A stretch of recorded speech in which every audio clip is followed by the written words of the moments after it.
লাইলাতুল নিসফি মিন শাবান, শবে বরাত। লাইলাতুল বারাত বা মুক্তি ও সৌভাগ্য রজনী হিসেবে পরিচিত শাবান মাসের 14 তারিখে দিবাগত রাত। এ রাতে আল্লাহ তাআলা বান্দাকে ক্ষমা করেন, আল্লাহর কাছে কোনো কিছু চাইলে তিনি দান করেন এবং মৃতদেরকে ক্ষমা করেন। উম্মুল মুমিনিন হযরত আয়েশা রাদিয়াল্লাহু বলেছেন, একদিন গভীর রাতে রাসূলুল্লাহ সাল্লাল্লাহু আলাইহি সাল্লাম নামাজ পড়ছিলেন। নামাজ পড়ার সময় তিনি দীর্ঘক্ষণ দাঁড়িয়ে থেকে দীর্ঘ সেজদা করেন।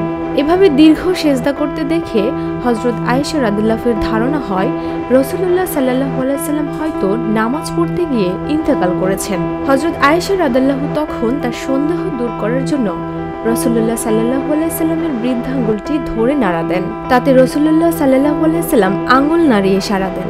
এরপর রাসূলুল্লাহ সাল্লাল্লাহু আলাইহি সাল্লাম সেজদা থেকে উঠে নামাজ শেষ করে হযরত আয়েশা রাদিয়াল্লাহুকে বললেন, হে আয়েশা, তোমার কি ধারণা আল্লাহর রাসূল তোমার হক নষ্ট করবেন?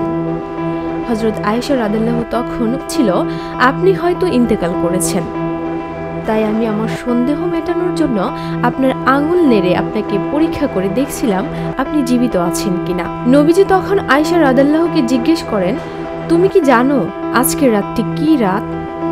আয়েশা তখন নবীজিকে বলেন, আল্লাহ ও তার রাসূলই আমার অপেক্ষা ভালো জানবেন আজকের রাতটির তাৎপর্য কি। তখন রাসূলুল্লাহ সাল্লাল্লাহু আলাইহি সাল্লাম বললেন, আজকের রাতটি হলো অর্ধ শাবানের রাত। মহান আল্লাহ তাআলা অর্ধ শাবানের রাতে তার বান্দার সব প্রার্থনা মনোযোগ সহকারে শুনেন। যারা ক্ষমা প্রার্থী তাদের পাপ ক্ষমা করে দেন, আর যারা অনুগ্রহ প্রার্থী তাদের অনুগ্রহ করেন, তাদের বরকত প্রদান করেন, আর যারা বিদ্বেষ পোষণকারী তাদের ক্ষমা না করে তাদের নিজের অবস্থাতেই ছেড়ে দেন। ডেস্ক রিপোর্ট, ভোরের পাতা।